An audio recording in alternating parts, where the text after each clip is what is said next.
I will confine to employment, caste, and with special reference to Dalit. And the issue that I will present with some empirical statistic is where caste has declined and where it persists in hiring and wage earning. That was the issue that was required to discuss. But before we go, let us briefly try to understand what is the economy of caste. Under the traditional concept of caste economy, the property right or occupation were fixed at caste by birth. Thus, occupation and property rights were allocated well in advance. No freedom to change, they are hereditary. Therefore, no mobility of capital and labor. If you have one particular occupation, you continue to be there. And if you are employed in that occupation, you continue to be there. There is no inter-occupational mobility allowed. Now, while this applies to all the 5 categories of caste, the burden of denial of property right really falls on Dalit. Dalit have no right to property, land, or non-farm enterprises or business. There were exceptions though, and that exception is that polluting and impure occupation, they could continue, those related to leather and others, as well as the manual labor on farm and non-farm. The unskilled manual labor was something which was not prohibited. In fact, that work was forced on them in farming, slave-like relationship. So work is not based on capabilities then, it is and it is not based on interest, fixed. Now, what are the consequences of this system in the modern context? If you take neoclassical or other traditions of economics, the consequences of the economy of caste is that there is immobility of employment or labor. You cannot move from one occupation to other. There is a segmentation of labor market around the work, caste occupation. Markets are thus imperfect and segregated.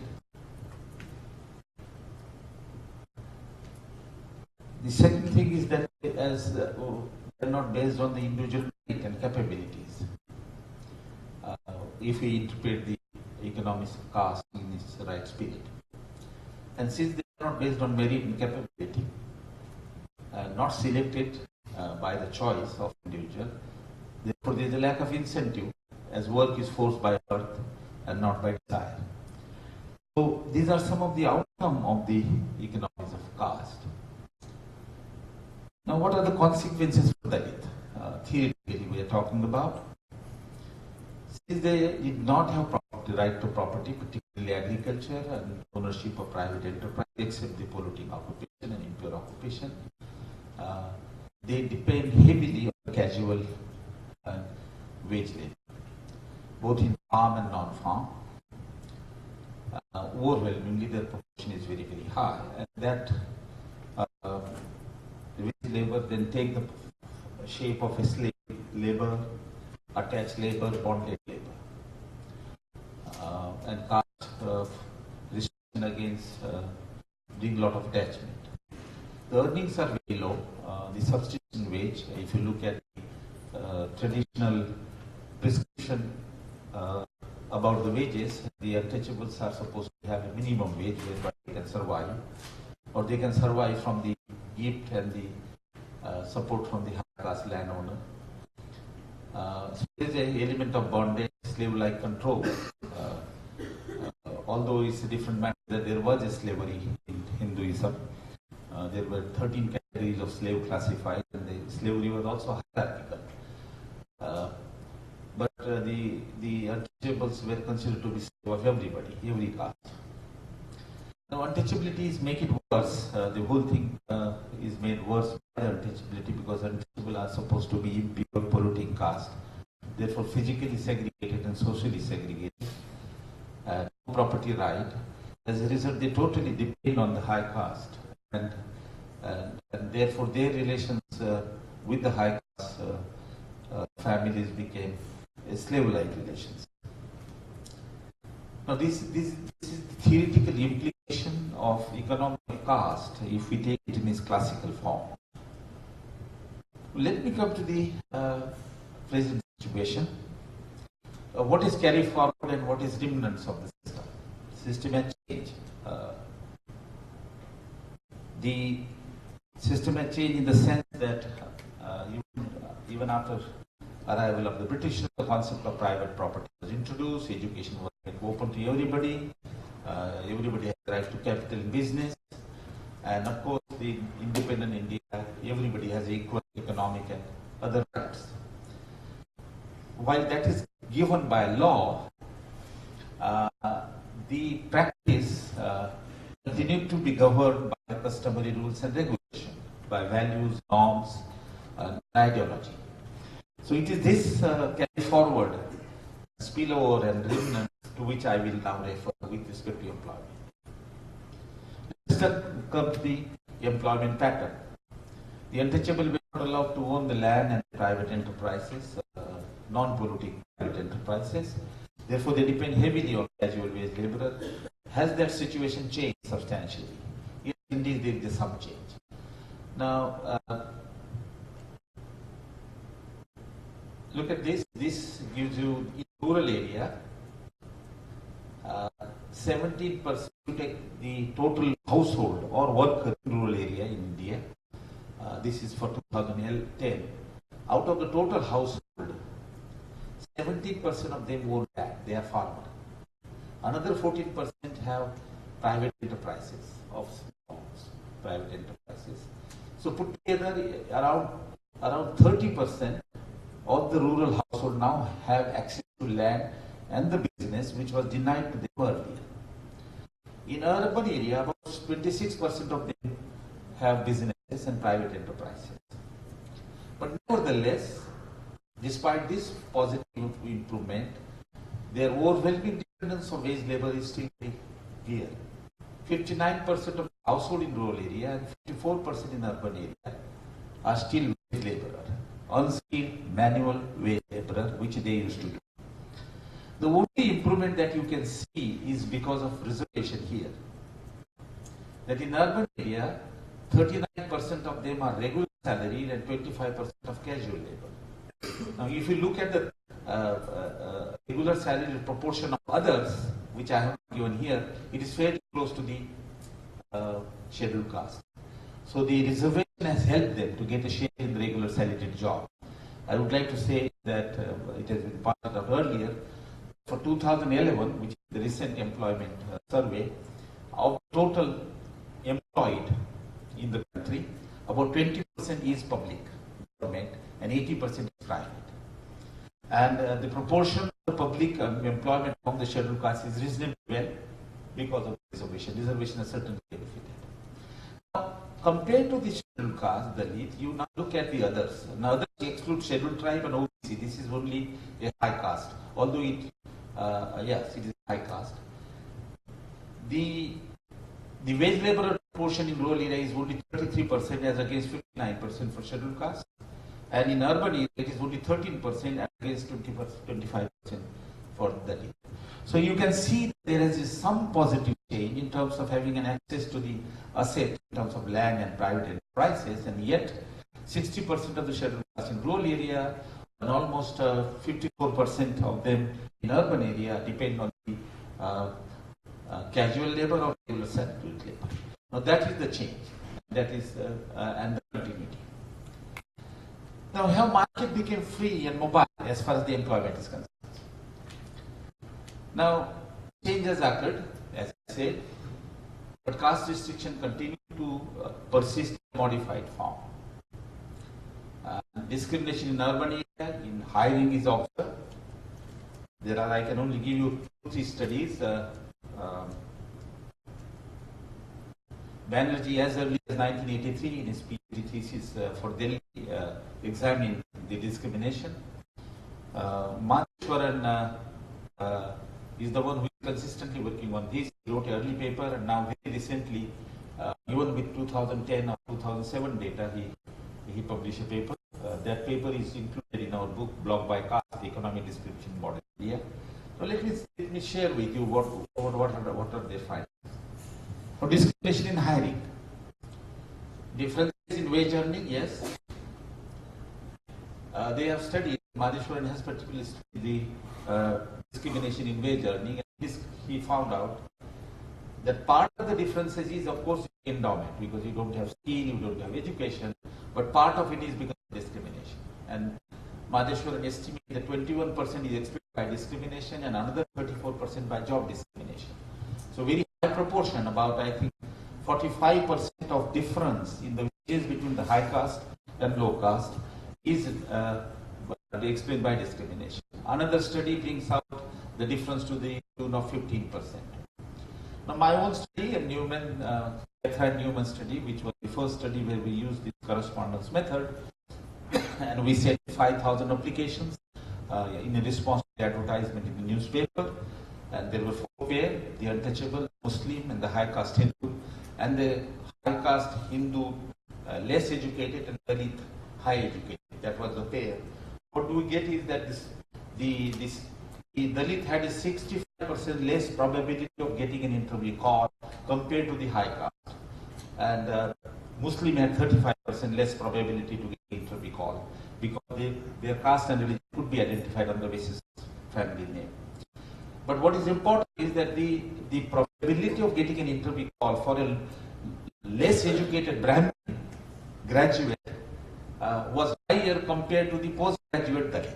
So you could very easily see the discrimination even at the stage of interview call.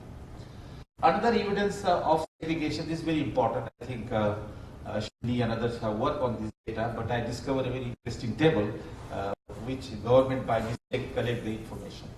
What you get is that you have the ownership of private enterprises, their social background. So high caste private entrepreneurs, middle class private entrepreneurs, scheduled caste private entrepreneurs.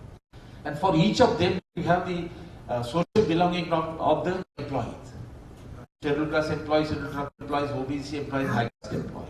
And I don't want to go to detail because Rhonda has put it before me 10 minutes.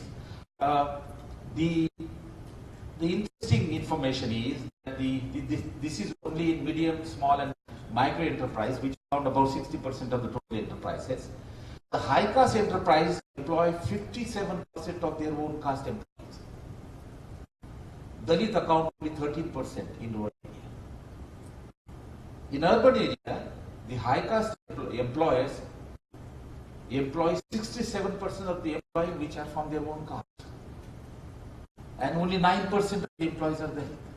You could see, one has to examine and study, but very clearly you can see the segmentation and discrimination in high.